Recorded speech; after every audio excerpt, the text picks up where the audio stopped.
When I got back from the trip, the shower was already running. But it wasn't my shower. And it wasn't my home anymore. The sound of water pulsed through the walls like someone else's heartbeat. I stood in the hallway, listening. 2 voices upstairs. One laughed, hers. The other, male, calm, confident. People don't move like that unless they believe they belong. Her red heels were on the floor. A man's jacket on the chair. The air smelled of cheap cologne and wet perfume, like strangers had lived here while I was gone. I climbed the stairs without a sound. Steam rolled out under the bathroom door.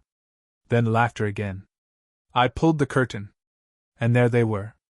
My wife, Sarah, and her cousin Danny. The man I let stay with us 6 months ago. Until he got back on his feet. She froze. He grabbed a towel, muttering, "It's not what you think." I didn't say a word. I just looked at them, at her trembling hands, at the shame she didn't even try to hide. Then I turned and walked downstairs. Her phone was on the counter, screen still glowing. A message. "Judge Harrow wants an update. Tonight." Judge Harrow. Everyone in town knew the name, the kind of man who smiled in photos and ruined lives behind closed doors. 10 minutes later, the doorbell rang. A delivery man stood outside, soaked from the rain, holding a cardboard box. "Package for Mrs. Thompson," he said. I opened it. Inside, a single DVD, black marker across the surface. How was the taste of Judge Johnson? The courier's eyes were flat, expressionless. "Message says," he murmured. "Now she knows you saw everything." I didn't even notice his hand moving until I heard the click, the metal glint of a magnum. And then, headlights. 5 men jumped out of a black SUV, moving fast, silent, trained. Glass shattered. The house filled with noise and smoke. The courier stayed by the door, covering them. Upstairs, Sarah screamed my name. Danny was gone, like always. 30 seconds. That's all it took. When it was over, the DVD lay cracked in half on the floor. Blood pooled beside it. Not mine. I woke up in a holding cell, ribs broken, wrists bruised. The cops said they found me tied up in my own basement. Sarah told them I'd snapped, that I came home drunk, attacked her and Danny. She said she feared for her life. And the judge, her new friend, signed the order. I was the one locked up. She visited once, sitting across the glass with fake tears. "I didn't want this, Mike," she whispered. But she did. I heard her later on a recorded call. "I put my loser husband in prison to keep him out of my way." The guard who let me hear that tape was an old friend from town. He'd overheard her laughing with Danny in the visitor room, planning how to sell my truck, how to move the house deed into her name. She called me the loser with dirty hands. That night I stopped being a husband. I became something else. When they released me on bail a month later, everyone thought I was broken. I let them. While they slept in my bed and drank from my glasses, I watched, listened, and waited. The delivery man turned up dead in the river. Cuffed wrists. The DVD was gone, but the title burned in my mind. How was the taste of Judge Johnson? Nobody outside that circle could have written it. It was their joke, their code. It told me everything. Sarah, Danny, and Judge Harrow were connected. They'd taken my home, my name, my freedom, and thought I'd just fade away. But builders don't fade. We rebuild. One night, I went back to the house. Quiet street. Same porch light I'd installed myself. Inside, laughter, music, 2 wine glasses on the table. And another box. This time I didn't hesitate. I slid the disc into the player. Video. Faces I knew, Sarah, the judge, Danny. Money on the table. Hands where they shouldn't be. A full record of everything they'd done, every sin, every betrayal. The camera angle told me one thing. Someone else was watching them too. And whoever sent that first DVD wanted me to see it. I stood there, the screen flickering across my face, and felt nothing. No rage. No grief. Just the weight of decision. They'd started a game. Now I would finish it. Because some men build houses. And some men build revenge. I chose the second. People think revenge starts with anger. It doesn't. It starts with silence. With breathing slow enough to hear your own pulse, and seeing every piece on the board exactly where it stands. The day I walked out on bail, Sarah was already moving on. Her posts showed dinner parties, new clothes, a different car. Danny beside her, smiling like a man who'd won a prize. And Judge Harrow in the background, always watching. I bought a cheap sedan from a pawn lot and parked 2 streets down from the house that used to be mine. Same porch light. Same wind chime. Different rules. At 2 a.m., the Camaro rolled in. Danny's music, loud as always. When he went inside, I moved, quiet, exact. Gloves. Small black tracker. I slid it into the lining under his rear bumper. Magnetic, motion activated. He'd never notice. Builders know where to hide things. The next night, I followed the signal. It led me downtown, to the Silver Dollar Casino. The same place where he used to look for work. Inside, Judge Harrow sat in a private room, drinking expensive whiskey, pretending to be a saint. Danny joined him. They laughed. On the table between them, a folder. Stamped property transfer. My property. I didn't go in. I didn't need to. I had a plan. The next morning I called an old client, a real estate clerk who owed me a favor. Can you leak something for me? I asked.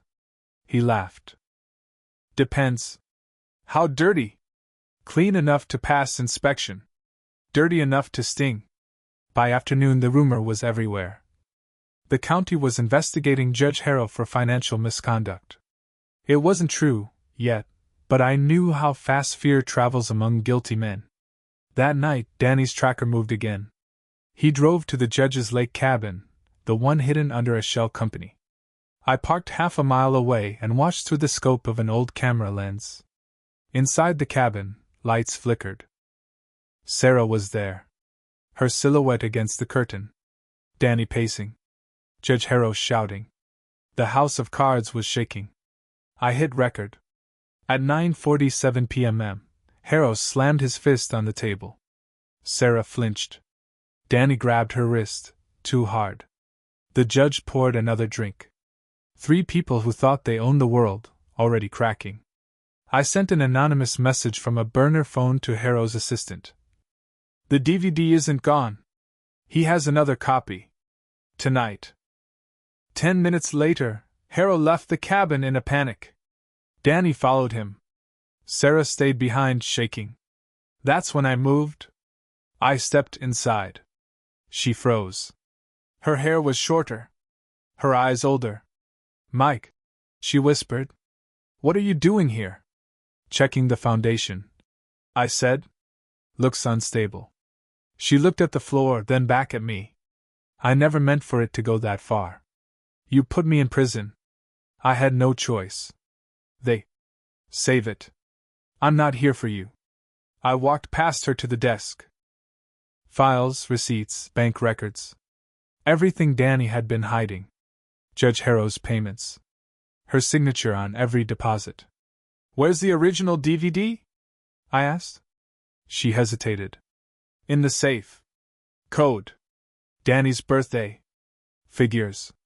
Inside the safe, the disc, a flash drive, and a gun. The same Magnum the delivery man had used. Now it was mine. Outside I heard tires on gravel, the Camaro returning. I closed the safe, turned off the light, waited by the door. Danny burst in, angry, sweating. Sarah, what the hell was that message about? He stopped when he saw me. Jesus, Mike. You should have stayed gone. Yeah, I said. But builders always come back to finish the job. He reached for his waistband. I slammed the drawer shut on his hand. He screamed. The Magnum's cold metal pressed under his chin before he could move again. Talk, I said. He laughed through the pain. You think you're the hero? Harrow owns half this town. Then I'll start with the other half. I hit him once, just enough. He dropped.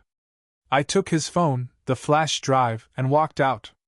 By dawn, the files were uploaded to 3 different anonymous servers, programmed to release if I didn't check in every 12 hours. Insurance. Later that day, I went back to the casino. Same neon lights, same rain on the asphalt. But this time I wasn't watching. I was inside. The dealer recognized me. Back again, Mr. Thompson? Yeah, I said. I'm here to cash in. The next move wouldn't be in secret. It would be public. Because men like Harrow only bleed when the lights are brightest. Some people gamble for money. I gamble for justice. And the house always pays when I build it. Rain again. It always comes back before something breaks. By the time the city woke up, the files were everywhere. Anonymous links, encrypted posts, midnight leaks to reporters who couldn't resist a story about a judge and a sex-for-power ring. No names yet. Just faces blurred in shadows, voices distorted. But every man in that circle knew exactly who was next. I watched from a motel room 2 towns away. Cheap wallpaper. Buzzing neon. On the screen, Judge Harrow's morning press conference. He looked calm. Too calm. That's how you know a man's cornered, when he starts smiling for cameras. Then the news anchor said the words I'd been waiting for. Federal investigators are reviewing new evidence allegedly linked to organized corruption within the county court system. I shut off the TV. Step 1 complete. Now came the part that didn't make headlines. Danny vanished the night the leaks dropped. The tracker on his Camaro stopped near the docks and never moved again. I drove there before sunrise. Empty pier. Oil on the water. And a shoe, red Sarah's. She was running now, and someone was cleaning the trail. At noon I got a call from a blocked number. Static, then her voice. Mike, they're killing them. Everyone who was in that room. Where are you? I can't. Gunshot, then silence. The line went dead. My phone vibrated again seconds later. Text message. Unknown, you started a fire you can't control. Maybe. But builders understand fire. They know which beams to burn and which to keep standing. That night I went back to the city. Rain hammered the streets, washing away yesterday's lies. I parked near Harrow's courthouse. Inside, the judge sat alone in his office, blinds half closed, staring at a folder marked confidential. Through the window I could see his reflection, small, afraid. He wasn't running the show anymore. He was running out of time. I left an envelope on his windshield. Inside, a photo from the DVD, his face, Sarah's, and the line written across it in red ink. How was the taste of justice? At 3 a.m., his car exploded in the parking garage. Official reports said electrical fault. Unofficially, someone wanted him silent.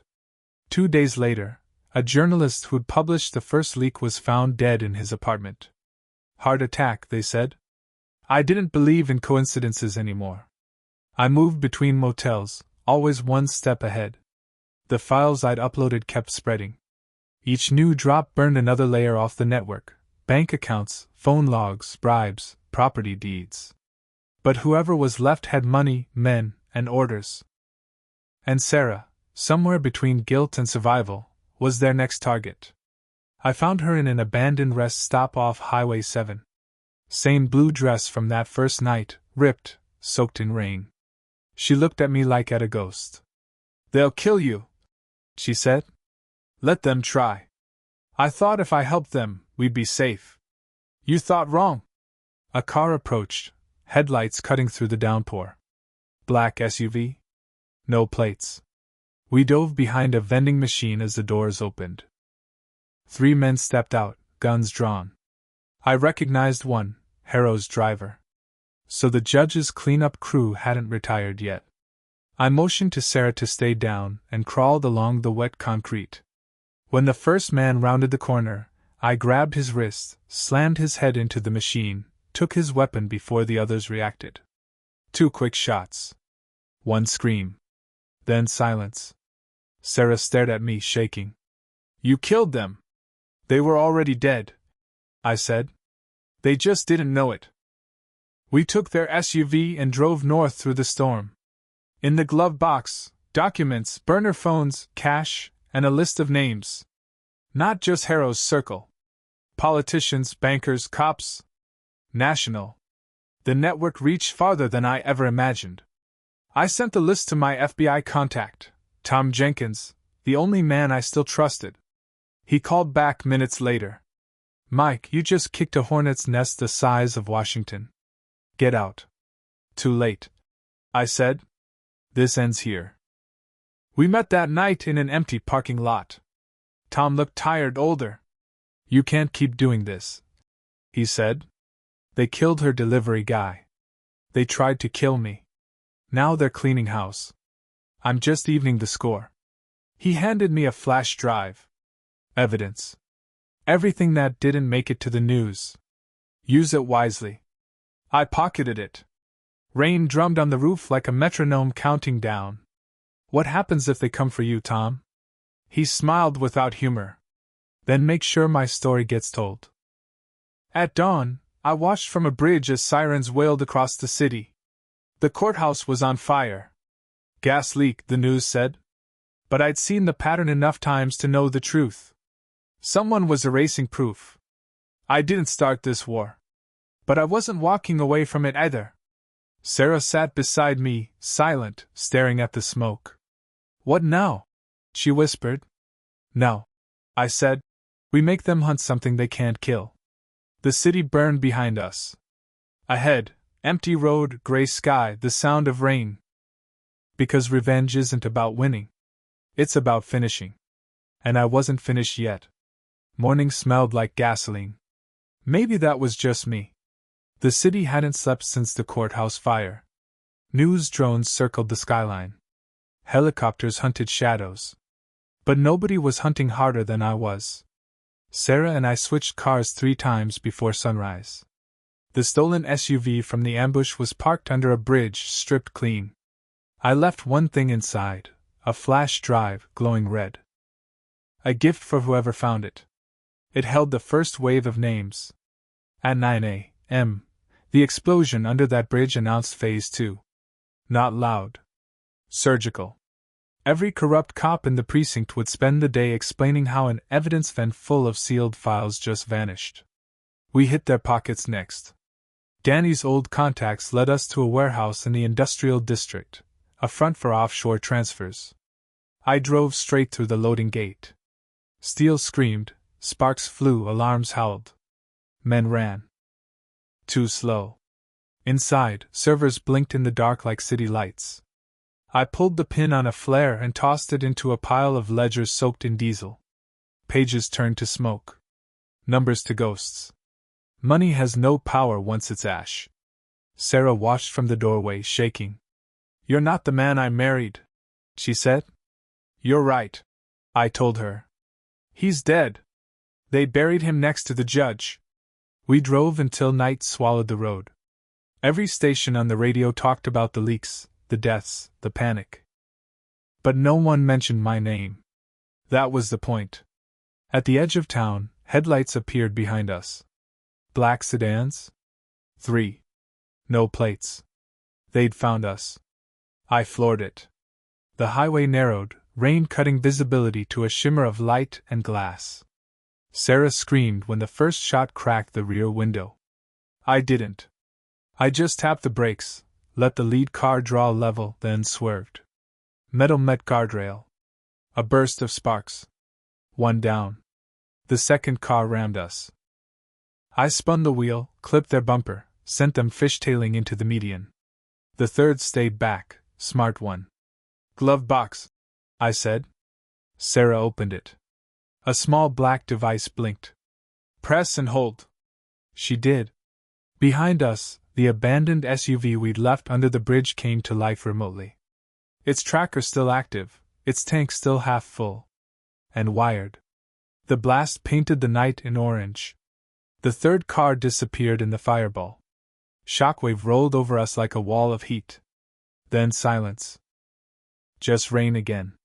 We pulled over near an old church on the outskirts. Sarah cried quietly. I sat there, breathing smoke, hands steady on the wheel. You planned all of this, she said. Every nail, I answered. You're becoming one of them. No, I said. I'm what comes after them. Inside the church basement we found what I'd come for, a hidden ledger carved into the concrete itself, names etched with acid pencil. The command chain. At the top, Vincent Carbone. The man who funded Harrow's operation. The real architect. I took a photo, sent it to Tom. His reply came in one word. Careful. Too late for that. By dawn, we reached the outskirts of Chicago. Carbone's mansion sat behind an iron gate, floodlights sweeping the snow.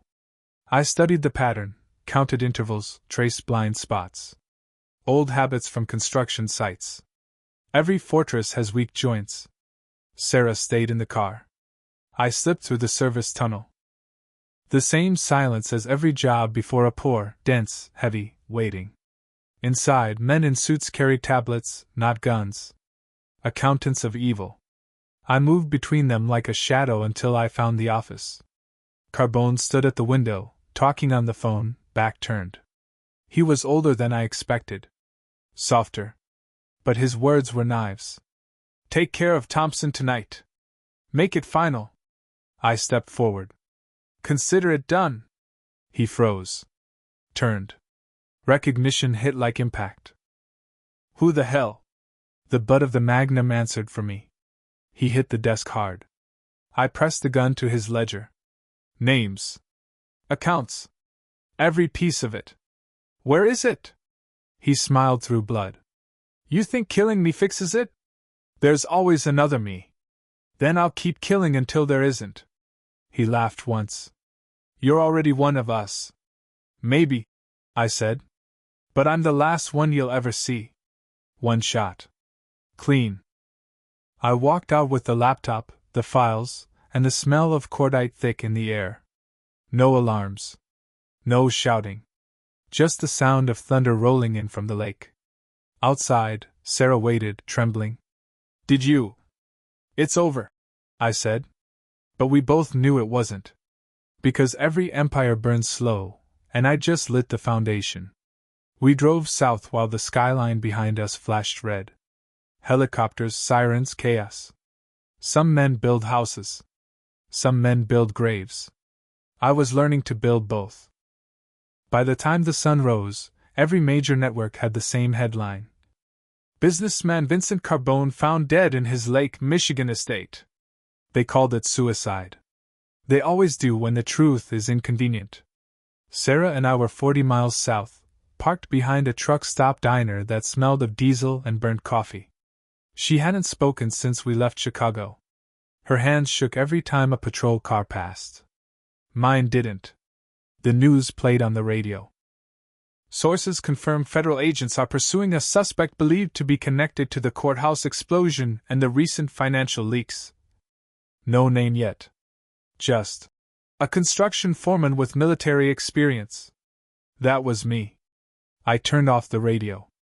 Silence sat heavy between us. Finally, she said, Tom called. He wants to meet. Where? Same place you two used to drink after jobs, Pier 9. She hesitated. He sounded scared. Tom Jenkins. Old friend. My last ally on paper. And now the man assigned to bring me in.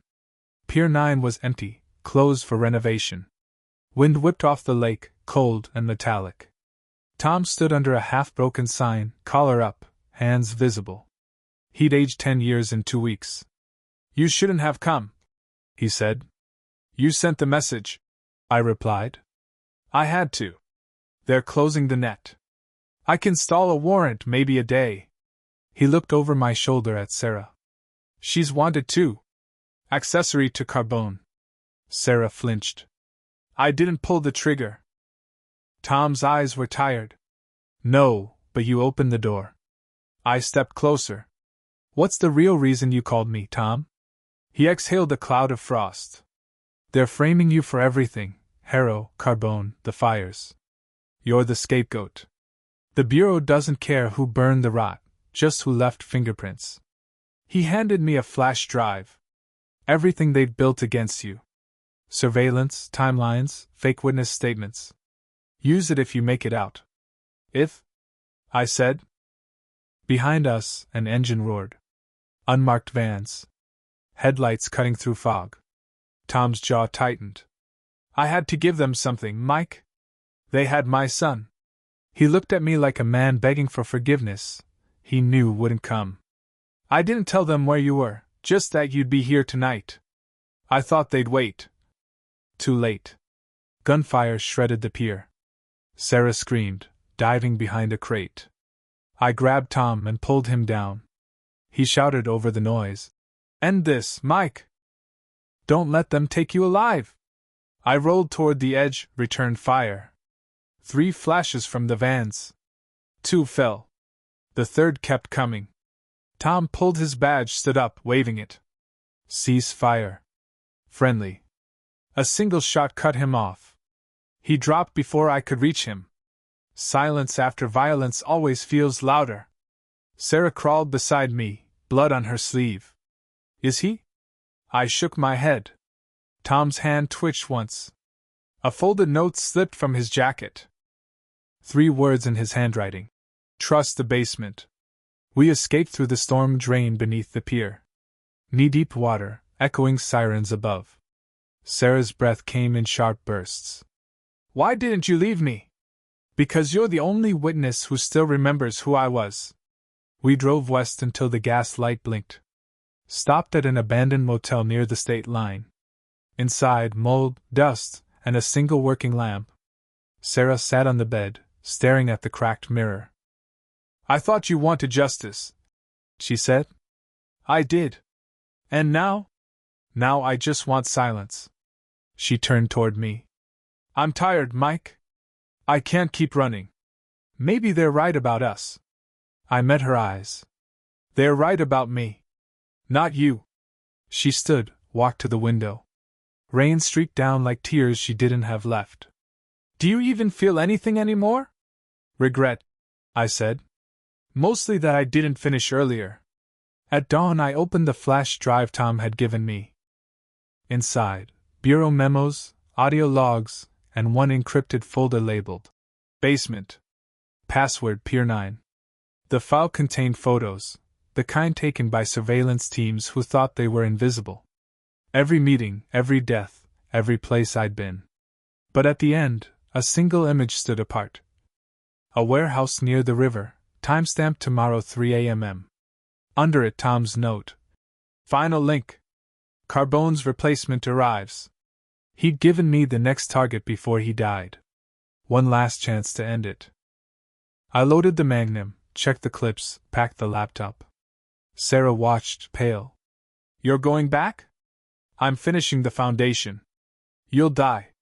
Maybe. But at least it'll mean something. She stepped forward, touching my arm. Then let me come. I looked at her, the woman who betrayed me, lied, ran, and somehow still stood here. Fine, I said. But this time, no hesitation. That night the city was silent again, the way it always is before a storm. Somewhere out there, men were waiting in that warehouse, men who thought they'd buried every secret. They hadn't buried me. Tom was gone. Sarah was cracked. I was out of time. But I still had purpose. Revenge wasn't a flame anymore. It was gravity. And everything left was falling. The river smelled like rust and secrets. Midnight. No moon. Just fog rolling off the docks and the hum of generators under the warehouse lights. We watched from the embankment. Sarah beside me, eyes hidden behind night vision lenses. 2 guards on the catwalk, 1 at the gate, a drone overhead making lazy circles. Textbook security, confident, predictable. I checked my watch. 2:41 a.m., 19 minutes to detonation. Same pattern every 2 minutes, I whispered. Sarah nodded. I take the left flank? Stay on comms. No noise. No mercy. We moved. Boots silent on wet gravel. The air tasted of metal and rain. Inside, the hum of servers filled the dark, racks of blinking green, transferring other people's sins. The Empire reborn under a new name. I took out the first guard near the stairwell, choke, drag, gone. Sarah handled the second with a silenced round to the chest. Quick. Precise. No hesitation this time. We reached the lower level, the basement. Concrete, low ceilings, cables snaking across the floor. This was where Carbone's replacement worked, the new architect of corruption. A voice echoed from the far corridor. Calm. Familiar. Didn't expect you to be punctual, Mike. I froze. That voice belonged to Elliot Hayes. Once my mentor. Former project manager on my first construction job. The man who taught me blueprints, and how to hide flaws so inspectors never saw them. He stepped out of the shadows wearing a black suit and earpiece, holding a suppressed pistol like it was part of him. Carbone was sloppy, he said. I'm not. You could have joined me, you know. You had the skill. You just lacked ambition. I raised the magnum.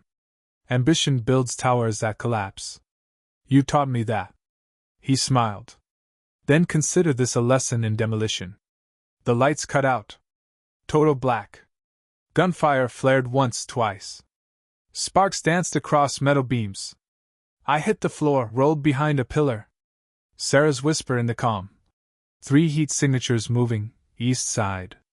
I tossed a flashbang down the corridor. White light, then silence. When vision cleared, Elliot was gone. Split up, I said. Negative, she hissed. You need me. Not for this part. I followed the trail of fresh footprints into the server core. Rows of machines hummed like a living organism. At the center, Elliot, typing fast, uploading data. All your evidence, every file, every leak, he said. It dies here with us. I fired once. The bullet shattered the console. Sparks lit his face. He lunged, knife flashing. We crashed into the rack, steel and wires collapsing around us. He was strong. Age hadn't dulled him. But rage made me stronger. I pinned him against the panel, twisted his wrist until the blade dropped. You built this, I said. Now watch it fall. He spat blood. You'll never stop it. There's always another blueprint. Then I'll burn every copy. I pressed the detonator. Above us, charges blinked red, one by one. Sarah's voice crackled through static. Mike, get out! You set the timer for 3 minutes. Plenty, I said. I dragged Elliot through the tunnel toward the exit. He laughed even while bleeding. You think this ends with me? Tom was never your friend. He worked for. The explosion cut him off. Concrete split open behind us, fire rolling through the corridor like a living wave. We burst into the night as the warehouse folded in on itself, a controlled collapse of corruption. The heat slapped my back, glass rained into the river. Sarah pulled me into the truck, coughing. Did you get him? Enough of him. We watched from the bridge as the fire ate the skyline reflection. Inside that inferno were 1,000 crimes, erased in one night. Who was he? She asked quietly. Someone who mistook blueprints for power. Sirens grew distant behind us. Federal response, too late as always. I looked at her, at the soot on her face, the fear mixed with resolve. You're free now, I said. What about you? I still have one thing left to rebuild. What's that? Myself. The first light of dawn broke through smoke. For the first time in months, I felt air that didn't smell like betrayal. Some men build houses. Some men build revenge. And some, when the job's done, learn how to build peace, one scar at a time. Morning after the fire felt unreal. The city was quiet, like it had finally run out of lies to tell. Smoke from the river warehouse drifted over the skyline, dark, heavy, final. Sarah and I parked near the bridge, listening to the sirens fade. No one chased us. Not yet. We watched the flames die in the distance, reflections dancing across the water like ghosts leaving town. By noon, every major outlet had the footage. The explosion, the leaked documents, the final video. Tom's flash drive, the one marked basement, had gone public exactly as he planned. Names. Bank accounts. Recordings. Everything. Judge Harrow's network, Carbone's empire, Elliot Hayes's new blueprint, all exposed. The story hit every screen from Chicago to D.C. By evening, the Justice Department announced a full-scale federal probe. They didn't mention my name. Just called it a coordinated whistleblower action. Good enough. Sarah sat beside me, wrapped in a blanket, face pale. You did it, she said quietly. No, I replied. We did what had to be done. She looked away, voice trembling. What happens now? You disappear. Change your name. Start over. And you? I still have a few things to finish. She tried to smile. You're not coming back, are you? I didn't answer. Some truths don't need words. I drove alone that night. Highways empty, radio off, mind clear for the first time in years. At a rest stop outside Rockford, I checked my phone, an encrypted message from an unknown address. Blueprint complete. Case closed. Walk away. Tom's system. His last failsafe. Somehow, his voice still reached from the grave. I deleted the message. Looked up at the dawn stretching over the interstate. For the first time, no rage. No plan. No noise. Just quiet. A month later, the headlines said it all. Federal sting operation brings down Midwest corruption ring. Over 60 arrests. Millions in seized assets. The photo beneath showed black smoke over the river, my signature. No one ever connected the dots back to me. Officially, Mike Thompson died in the fire. Unofficially, I was standing outside a construction site in Denver, hard hat in hand, watching concrete pour into a new foundation. Different name. Same hands. The foreman yelled. You been doing this long? I smiled a little. Feels like forever. He laughed. You a blueprint guy or the hammer type? I looked at the rising frame, steel against the morning light. Both, I said. You need one to finish the other. At lunch break, I sat alone, reading the newspaper. Page 7, small article. Final defendant in Harrow corruption case sentenced to life. I folded the paper and stared at the concrete curing in the sun. Justice doesn't always roar. Sometimes it just sets. A breeze passed, carrying the smell of wet cement and quiet satisfaction. No anger left. No ghosts left to chase. Just work. Some men build houses. Some men build revenge. I built both, and buried the past in the foundation. If you like this story, write in the comments and subscribe. Subscribe to Real Revenge Stories, for tales about real men who don't scream. They act. Coldly? To the end?